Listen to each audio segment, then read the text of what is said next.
কৃষ্ণ দ্বৈপায়ন ব্যাসদেবের বাবার নাম কি? পরাশর মুনি, তাই তো?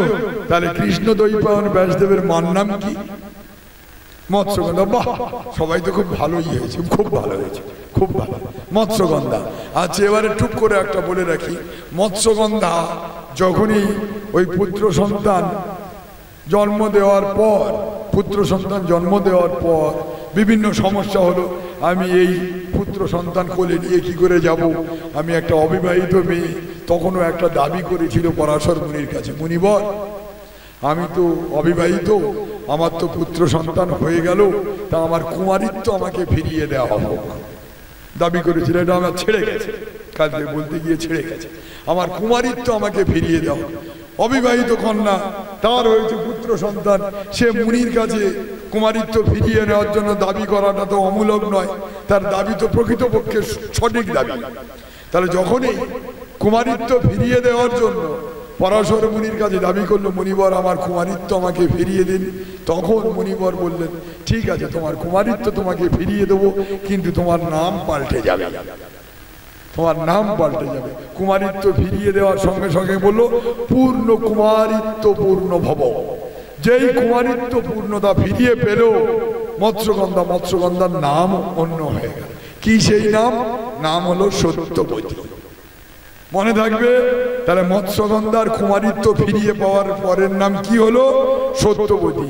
এই ভীষ্মের উপাখ্যান বলবো কালকের এই সত্যবতী এসে ঢুকবে ভীষ্মের মধ্যে, মনে থাকবে। ব্যাস, এবারে ফিরে আসবে।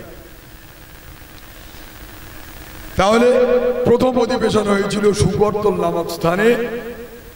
শ্রোতায় বক্তা ছিলেন বা পাঠক ছিলেন সুখদেব গোস্বামী, আর শ্রোতা হচ্ছে পরীক্ষিত মহারাজ। দ্বিতীয় অধিবেশন হলো কোথায় না? দ্বিতীয় অধিবেশন হয়েছিল, ভাগবতের দ্বিতীয় অধিবেশন হলো নৈমিষারণ্য। নৈমিষারণ্যে কে ছিল পাঠক?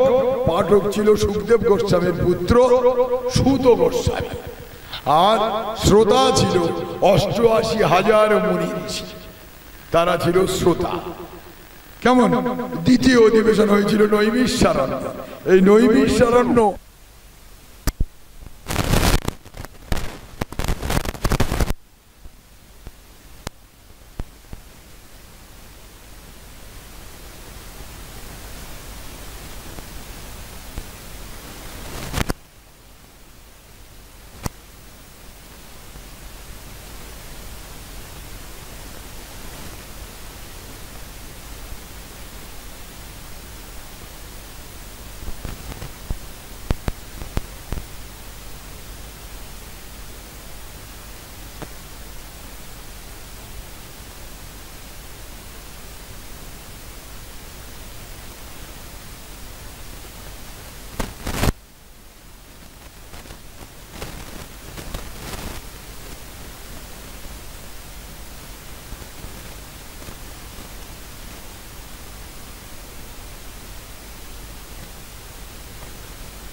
হবে না, হবে না।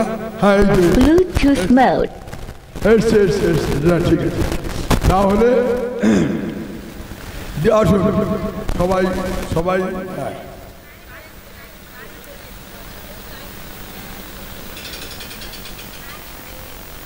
হরে কৃষ্ণ হরে কৃষ্ণ। ভগবান এতখানি নিষ্ঠুর নয়। যেখানে ভাগবত কথা হচ্ছে সেখানে কারেন্ট বেশ কিছুক্ষণের জন্য অফ থাকবে, ভগবান এতখানি নিষ্ঠুর নয়। যাই হোক, এবারে বলি তাহলে তৃতীয় অধিবেশন কোথায় হয়েছিল? আস্তে কথা আস্তে, ভগবানের কথা হচ্ছে এখানে, অন্য কথা হবে না। দ্বিতীয় অধিবেশন হয়েছিল নৈমিষারণ্যে। নৈমিষারণ্যে পাঠক কে ছিলেন? সুত গোস্বামী। সুত গোস্বামী কার সন্তান? সুখদেব গোস্বামীর সন্তান। তাহলে কৃষ্ণ দ্বৈপায়ন ব্যাসদেবের সঙ্গে সুত গোস্বামীর সম্পর্ক কি? দাদু। বাহ, ভেরি গুড। এবারে আসলে আমার মুখ থেকে ইংরেজি খুব সহজে বেরিয়ে যায়, তার কারণ হচ্ছে আমি ছিলাম ব্যাংকের ম্যানেজার, আর 20 বৎসর আমার বাইরে পোস্টিং ছিল। যখন বাড়িতে আসতাম তখন বাংলা কথা বলতাম, আর অফিসে সবসময় ইংরেজি কথা বলতাম। সেই জন্য কথা বলতে বলতে অভ্যাস হয়ে গেছে। 20 বৎসর আমি বাংলা বলি, 20 বছর আমি বাংলা বলিনি। তারপর যখন মানে রিটায়ার করলাম, রিটায়ার করার পর থেকে এমনকি এমন অবস্থা হয়েছিল আমি বাংলা লিখতে পারতাম না, হাত ঘুরত না। তারপরে চেষ্টা করতে করতে আবার সব ঠিক হয়ে গেছে। যাই হোক, নৈমিষারণ্য, এই নৈমিষারণ্য নামটা কি করে হলো? নৈমিষারণ্য নামটা কি করে হলো? গৌরমুখ ঋষি, গৌরমুখ ঋষি তিনি তপস্যা করবেন বলে একটা বনে গমন করলেন। সেই বনটা হচ্ছে কোথায় না, উত্তরপ্রদেশের লখনৌ শহরের নিকটবর্তী একটা জায়গা। একটা বনের মধ্যে গৌরমুখ ঋষি উনি গিয়ে বসে তপস্যা করছেন। এখন তপস্যা করতে করতে অসুর দল এসে ওনার তপস্যা ভঙ্গ করার জন্য অস্থির করছে। অসুরেরা এসে যখন তপস্যা ভঙ্গ করার জন্য, হরে কৃষ্ণ, তপস্যা ভঙ্গ করার জন্য চারিদিকে বিভিন্ন অসুবিধার সৃষ্টি করছে, তখন গৌরমুখ ঋষি উনি ভগবানের কাছে দাবি জানালেন, হে ভগবান, আমি আপনার নাম জ্ঞান, আপনার গুণকীর্তন করার জন্য আমি সমস্ত কিছু ত্যাগ করে এই বনে বসে আপনার জন্য আমি তপস্যা করছি, আর এই অসুর দল এসে আমার তপস্যায় অসুবিধার সৃষ্টি করছে। ঠাকুর, তুমি সঙ্গে সঙ্গে অবতীর্ণ হও, এই অসুরদেরকে এখানে থেকে বিতাড়িত করো, তা নাহলে আমি তপস্যা করতে পারছি না, আমার তপস্যা ভঙ্গ করে দিচ্ছে এই অসুর দল। এই কথা শোনার পর ভগবান শ্রীবিষ্ণু সেই জায়গায়, সেই স্থানে উপস্থিত হয়ে নিমেষ, নিমেষ কথার অর্থ কি? মুহূর্ত। এক নিমেষের মধ্যে সেখান থেকে অসুরদের বিতাড়িত করেছিল, তাড়িয়ে দিয়েছিল। এই নিমেষের মধ্যে তাড়িয়ে দেওয়ার জন্য কথাটা তৈরি হলো নৈমিষারণ্য। নিমেষ থেকে নৈমিষারণ্য হলো। বোঝা গেল? মনে থাকবে? আসুন মূল পর্বে। তাহলে দ্বিতীয় অধিবেশন হয়ে গেল। এবারে তৃতীয় অধিবেশন। আমি কি বলেছিলাম? মোট 4টে অধিবেশন হবে। 4টে অধিবেশন হয়েছে এ পর্যন্ত। এবারে তৃতীয় অধিবেশন। তৃতীয় অধিবেশনের কোথায় হয়েছিল? তৃতীয় অধিবেশন শুনে নিন। এই তৃতীয় অধিবেশনটাই হচ্ছে পৃথিবীর মধ্যে বিখ্যাত অধিবেশন। তুঙ্গভদ্রা নদীর তীরে আত্মদেব ব্রাহ্মণের গৃহে, তুঙ্গভদ্রা নদীর তীরে আত্মদেব ব্রাহ্মণের গৃহে তৃতীয় অধিবেশন হয়েছিল। এই তৃতীয় অধিবেশনের পাঠক কে ছিল? পাঠক ছিল গোকর্ণ, আর শ্রোতা ছিল কে? শ্রোতা ছিল ধুন্ধুকারী, এবং তার সঙ্গে যত মুনি ঋষি অসুর দলনী রক্ষ যক্ষ সবাই। পাঠককে গোকর্ণ আর শ্রোতাকে ধুন্ধুকারী, আর শ্রোতা আরো ছিল 88,000 বা যত মুনি ঋষি অসুর সমস্ত রক্ষ যক্ষ সবাই ছিল এইখানে উপস্থিত। এই তৃতীয় অধিবেশন থেকে শুরু হয়েছিল ভাগবত সপ্তাহ। এই ভাগবত সপ্তাহটা শুরু হলো তৃতীয় অধিবেশন থেকে। কিরকম না, এই আত্মদেব ব্রাহ্মণের গৃহে একটা সপ্তগ্রন্থি সমন্বিত একটা বংশ প্রথিত ছিল। বড্ড শক্ত বাংলা, বাংলা বলে দিচ্ছি। সপ্তগ্রন্থি মানে, সপ্তগ্রন্থি মানে, গ্রন্থি মানে গ্রন্থ মানে বই, গ্রন্থি মানে গাঁট, সাতটা গাঁটওয়ালা।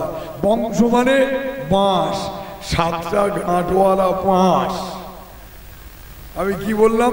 সপ্তগ্রন্থি সমন্বিত বংশদণ্ড প্রথিত ছিল আত্মদেব ব্রাহ্মণের গিয়ে, অর্থাৎ সাতটা গাঁট বিশিষ্ট একটা বাঁশ আত্মদেব ব্রাহ্মণের গৃহের উঠোনে পোঁতা ছিল। এই সাতটা বাঁশকে নিয়ে, সপ্তগ্রন্থি সমন্বিত মানে সাতটা গাঁটওয়ালা বাঁশকে নিয়েই হচ্ছে এই সপ্তাহ। বোঝা গেল?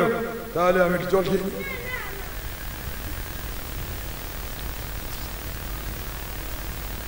পাঠককে সুখদেব, গোকর্ণ আর শ্রোতা ধুন্ধুকারী। এখানে মোট এই উপাখ্যানে মোট 7 জন অংশগ্রহণকারী আছে।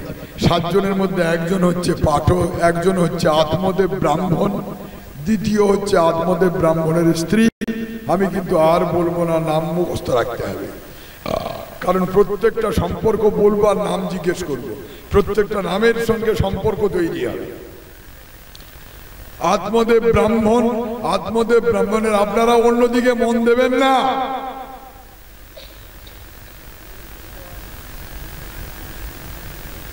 আত্মদেব ব্রাহ্মণের স্ত্রীর নাম হচ্ছে ধুন্ধুলি, ঠিক আছে?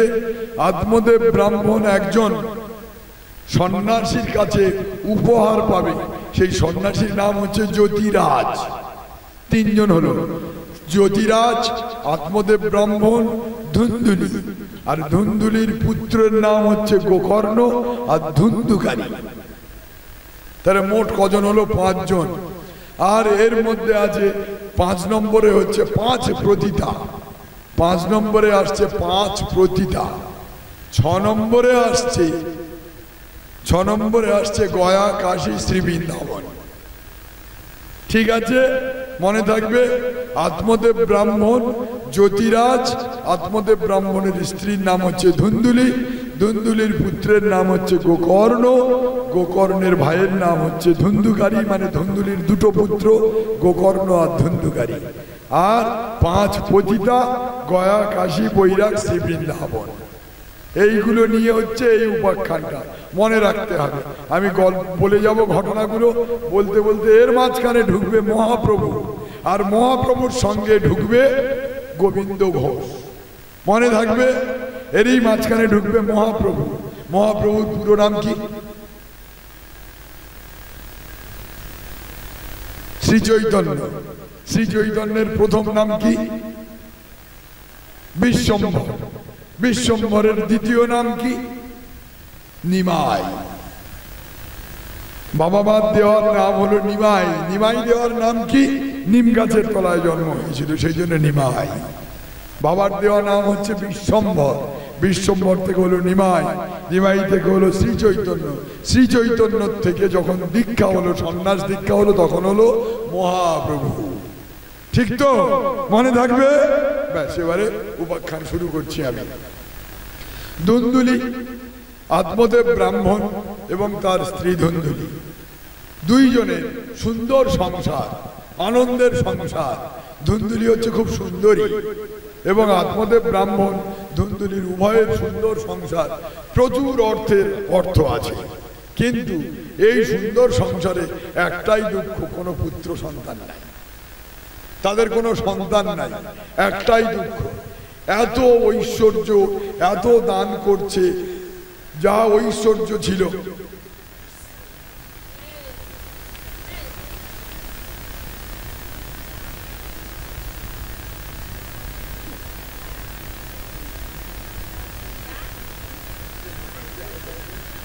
এত ঐশ্বর্য থাকা সত্ত্বেও তাদের একটাই দুঃখ, তাদের কোনো সন্তানাদি নাই। তাহলে এত ঐশ্বর্য দেখবে কে? আত্মদেব ব্রাহ্মণ মাঝে মধ্যে এই ভাগবত পাঠ দিয়ে বিভিন্ন দান ধ্যান করতেন, তবুও কিন্তু তাদের কোনো সন্তানাদি হলো না। একদিন রাত্রে মনের দুঃখে আত্মদেব ব্রাহ্মণ ঘর ছেড়ে বেরিয়ে গেলেন। ঘর ছেড়ে বেরিয়ে বনের মধ্যে হেঁটে যাচ্ছেন, যেতে যেতে ক্লান্ত হয়ে এক সরোবরের তীরে উপস্থিত হলেন। এই সরোবরের তীরে উপস্থিত হয়ে সরোবরে হাত মুখ ধুয়ে সরোবরের জল পান করে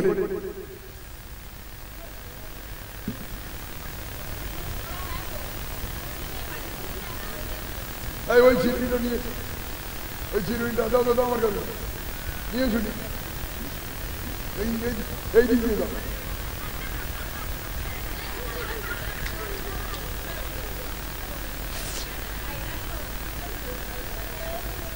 এখানে বস, এখানে বস, এখানে বস, এখানে বস। তোর হাতটা ধরতে পেলে আমি এখানে বসিয়ে দিতাম।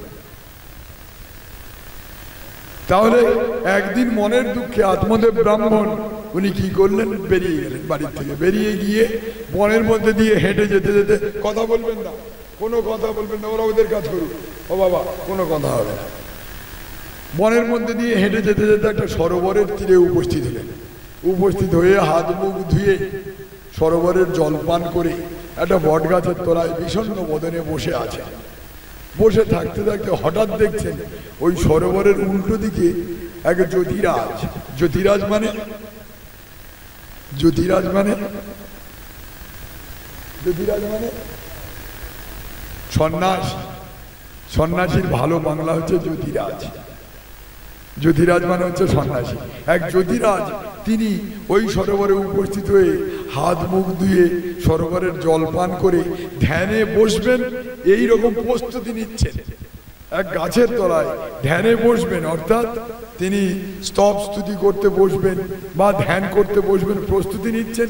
এ আত্মদেব ব্রাহ্মণ ছুটে গিয়েছে তার কাছে, ছুটে গিয়েই তাকে প্রণাম করেছে। প্রণাম করার পরেই জ্যোতিরাজ মানে সন্ন্যাসী উনি ওর মুখ থেকে বুঝতে পেরেছেন, বাবা তুমি তো আমাকে প্রণাম করলে, কিন্তু তোমার মলিন বদন কেন, মুখের মধ্যে কালো ছাপ এবং প্রচন্ড দুঃখ মনের মধ্যে, তোমার মুখে তোমার সারা শরীরে দুঃখ ভর্তি, কেন বাবা কি হয়েছে তোমার এত দুঃখ? তখন আত্মদেব ব্রাহ্মণ বলছে, প্রভু হে জ্যোতিরাজ, আমার ঐশ্বর্যের সীমা নাই, প্রচুর ঐশ্বর্য, আমার স্ত্রীও খুব সুন্দরী, আমার স্ত্রীর সঙ্গে আমার সম্পর্ক খুবই ভালো, কিন্তু আমার একটাই দুঃখ, আমার কোনো সন্তান নাই। আমার এই ঐশ্বর্য, আমি যদি মরে যাই তা আমার এই ঐশ্বর্য খেয়ে দেখবে, আমার কোনো সন্তান নাই। যেই শুনেছে আমার কোনো সন্তান নাই, তখন জ্যোতিরাজ ও সঙ্গে সঙ্গে স্তব স্তুতি এবং গণনা করে দেখছে, এ ব্রাহ্মণের এ জন্মে কেন পরপর 7 জন্মের কোনো সন্তান নাই, পরপর 7 জন্ম ধরে এ কোনো সন্তানের মুখ দেখবে না। সঙ্গে সঙ্গে জ্যোতিরাজ আত্মদেব ব্রাহ্মণকে বলল, বাবা কিচ্ছু করার নাই, আমি গণনা করে স্তব স্তুতি করে দেখলাম 7টা জন্ম তোমার কোনো ভাগ্যে সন্তান নাই, তুমি এক্ষুনি কোনো সন্তান পাবে না। তুমি ভগবানকে অর্থাৎ কৃষ্ণ গোপালকে পুত্রবৎ পূজা করো।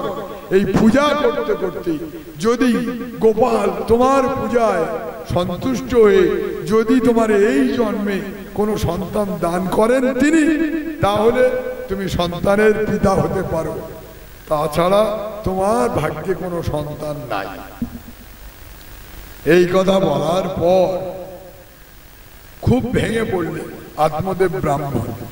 আত্মদেব ব্রাহ্মণ যখন ভেঙে পড়লেন, তখন আত্মদেব ব্রাহ্মণ বলছে, আমি ওসব কিছু শুনতে চাই না, আপনি একজন সন্ন্যাসী, আমার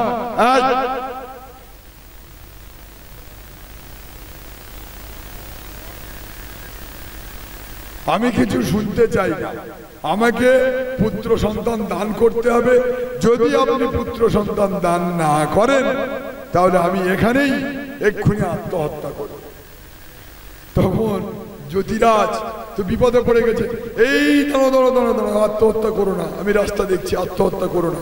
একটা ঘটনা শোনো, একটা ঘটনা বলি শোনো, যে ঘটনাটা শুনলেই তোমার মনে হবে যে হ্যাঁ আমি যে দাবিটা করছি দাবিটা মূলক না অমূলক? পৃথিবীতে পুত্র সন্তানের প্রয়োজন আছে না নাই? যার পুত্র সন্তান নাই তার কি কিছুই নাই? যার পুত্র সন্তান আছে তার কি সবকিছুই আছে?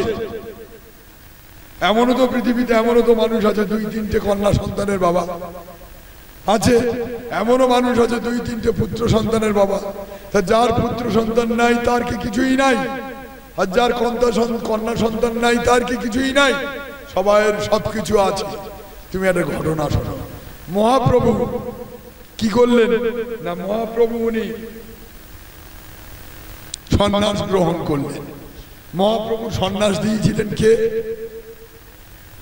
বাহ, ভেরি গুড।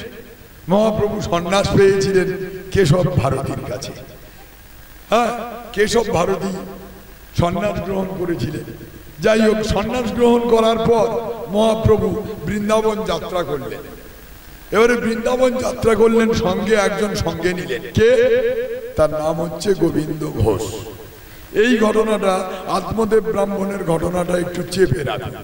চেপে রেখে কি জন্য আমি এটা বলছি না, উনি আত্মদেব ব্রাহ্মণ যদিরাজকে বললেন যে আপনি যদি আমার পুত্র সন্তান না দেন তাহলে আমি এখানে আত্মহত্যা করব। তাহলে পুত্র সন্তান থাকলে কি হয়, না থাকলে কি হয়?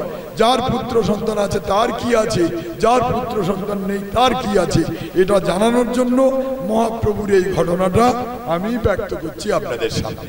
বোঝা যাচ্ছে? এবারে মহাপ্রভু সন্ন্যাস গ্রহণ করলেন। সন্ন্যাস গ্রহণ করার পর মহাপ্রভু সন্ন্যাস গ্রহণ করার পর উনি বৃন্দাবনে যাবেন, সঙ্গে 1 নম্বর পার্ষদ গোবিন্দ ঘোষকে নিয়েছেন। কেমন?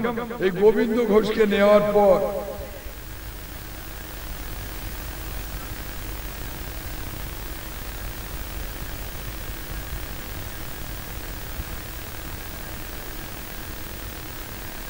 গোবিন্দ ঘোষকে নিয়ে উনি যাচ্ছেন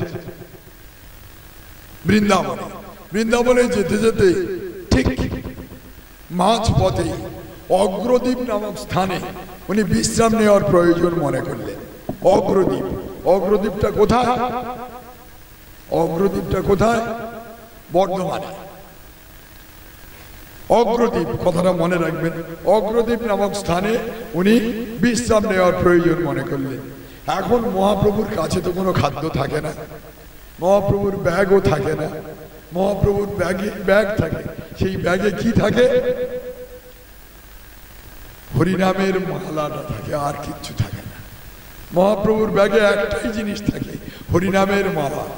আর কোনো আয়না নয়, চিরুনি নয়, কোনো খাদ্য নয়, কিচ্ছু না। ওনার খাদ্য কে দেবে উনিই জানেন, ভগবানই জানেন ওনার খাদ্য কোত্থেকে আসবে। এবারে অগ্রদ্বীপে অবস্থান পূর্বক উনি কিছু গ্রামে ভিক্ষা করলেন। গ্রামে ভিক্ষা করে রন্ধন করলেন। গোবিন্দ রন্ধন করলো, গোবিন্দ ঘোষ রন্ধন করে ভগবানের ভোগ দিলেন। ভগবানের ভোগ দেওয়ার পর প্রসাদ গ্রহণ করলেন। আচ্ছা, আপনাদের একটু বলে রাখি, এই প্রসাদ গ্রহণ করলে কি হয় একটু আমাকে মনে করিয়ে দেবেন। কালকে আমি বলবো প্রসাদ গ্রহণ করলে কি হয়। এই যে ভগবানকে ভোগ দেওয়া হচ্ছে, এই ভোগ গ্রহণ করলে কি হয়, আর ভগবানকে ভোগ না দিয়ে রান্না করে, শুধু রান্না করে সরাসরি গ্রহণ করলে কি হয়, এটা একটু মনে করবেন। আমি কালকে ভোগ গ্রহণ করার ফলস্বরূপ ব্যক্ত করব, কেমন? আচ্ছা, এবারে ভোগ দিলেন। ভোগ দেওয়ার পর উনি প্রসাদ পেলেন। প্রসাদ পেয়ে গোবিন্দ বলছে, গোবিন্দ মুখ শুদ্ধি দাও। মুখ শুদ্ধি মানে হরি দেখি। গোবিন্দ মুখ শুদ্ধি দাও। গোবিন্দ অবাক হয়ে গিয়ে মুখ শুদ্ধি দিতে পারলো না, মুখ শুদ্ধি দিল না। থাক না, ও থাক ওখানে, আপনি কথা শুনুন, ওরা ওদের মতো বসে থাকবে।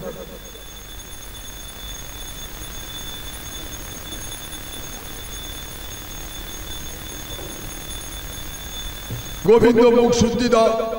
গোবিন্দ তো মুখ শুদ্ধি দিল না, চুপচাপ থাকলো। মহাপ্রভু তো একটু মনে মনে রেগে গেলেন। আমি গোবিন্দর কাছে মুখ শুদ্ধি চাইলাম, গোবিন্দ মুখ শুদ্ধি দিল না, ঠিক আছে। আবার সন্ধ্যাবেলা মহাপ্রভু ভিক্ষা করলেন। ভিক্ষা করে চাল ডাল যা হলো, আবার রন্ধন করা হলো।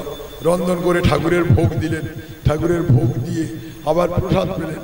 সন্ধ্যাবেলা প্রসাদ পাওয়ার পরে সঙ্গে সঙ্গে গোবিন্দের কাছে বলছে, গোবিন্দ মুখ শুদ্ধি দাও। গোবিন্দ সঙ্গে সঙ্গে পকেট থেকে মুখ শুদ্ধি নিয়ে মহাপ্রভুর হাতে দিয়েছে। গোবিন্দ, আমি সকালবেলা তোমার কাছে মুখ শুদ্ধি চাইলাম, তুমি মুখ শুদ্ধি দিলে না কেন?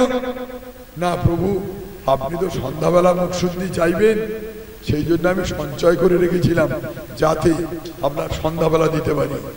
কি গোবিন্দ, হ্যাঁ, তোমার এত বড় স্পর্ধা, তোমার মধ্যে সঞ্চয় মনোভাব, তুমি না সন্ন্যাসী, তোমার সঞ্চয় করা উচিত না। হ্যাঁ, আমি আজ থেকে এখনই তোমাকে পরিত্যাগ করলাম, তুমি আর আমার সঙ্গে বৃন্দাবন যাবে না। গোবিন্দ তখন প্রাণের ভয়ে মহাপ্রভুর পায়ে জড়িয়ে ধরেছে। মহাপ্রভু, আমি এই কথাটা বলেছি, অন্যায় করেছি মহাপ্রভু, মহাপ্রভু আমাকে ক্ষমা করুন প্রভু, আমাকে সঙ্গে নিন, তা না হলে তো আমার বৃন্দাবন যাওয়ার হবে না এই জীবনে। মহাপ্রভু আমাকে সঙ্গে নিন, আমি ভুল হয়েছে আমার, আমি আপনার পায়ে পড়ছি। এখন ভগবান যা বলে তাই হয়, ভগবানের কথা নড়চড় হয় না। না গোবিন্দ, আমি আর তোমাকে সঙ্গে নিতে পারবো না, তোমার মধ্যে সঞ্চয়ের মনোভাব, তুমি সন্ন্যাসী তো হতে পারলে না গোবিন্দ। তুমি এই স্থানে থাকো, এই অগ্রদ্বীপে থাকো, আমি বৃন্দাবনে যাই একা। বৃন্দাবন থেকে ফিরে আসার সময় তোমার সঙ্গে দেখা করে যাব। এইবারে বুঝুন, বৃন্দাবন থেকে মহাপ্রভু যখন ফিরবেন, গোবিন্দকে সঙ্গে নিয়ে ফিরবেন না, গোবিন্দকে ত্যাগ করেছে, গোবিন্দর সঙ্গে দেখা করে যাবে, গোবিন্দকে সঙ্গে নিয়ে আর নবদ্বীপে ফিরবেন না। ভগবান যখন যাকে পরিত্যাগ করে একবার, আর তাকে গ্রহণ করে না, করে না, করে না।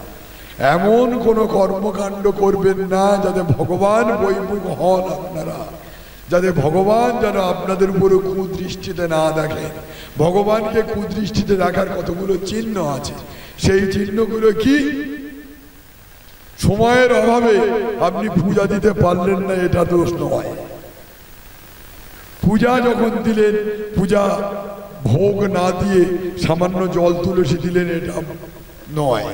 পূজার ভিতরে, মন্দিরের ভিতরে গীতা ভাগবত আছে, কোনো কারণে চলতে গিয়ে গীতা ভাগবতে পা লেগে গেল, প্রণাম করলেন না। বুঝে দেখবেন, ঠাকুর ঘরে চলতে গিয়ে গীতা ভাগবত আছে, বই আছে, ঠাকুরের ছবি আছে, চলতে গিয়ে কোন রকম ভাবে পা লেগে গেল, আপনি প্রণাম করলেন না, ঘুরে অপরাধ হয়ে গেল। ওই অপরাধে ভগবান আপনাকে পরিত্যাগ করবে। মন্দিরের ঘরে উঠতে গিয়ে আপনার দাওয়াতে পা আটকে গেল, পায়ে হোঁচট লাগলো, আপনি প্রণাম করলেন না, অপরাধ হয়ে গেল। ভগবান যেখানে বাস করবে সেই গৃহে ঢোকবার আগে মেঝেতে প্রণাম করে নিতে হবে, ভগবানের কাছে অপরাধ ক্ষমা চাইতে হবে। ভগবান, অজান্তে যদি কোনো অপরাধ হয়ে যায় ক্ষমা করো ঠাকুর আমাকে, আমি কিছুই জানি না, মন্ত্র জানি না, মন্ত্র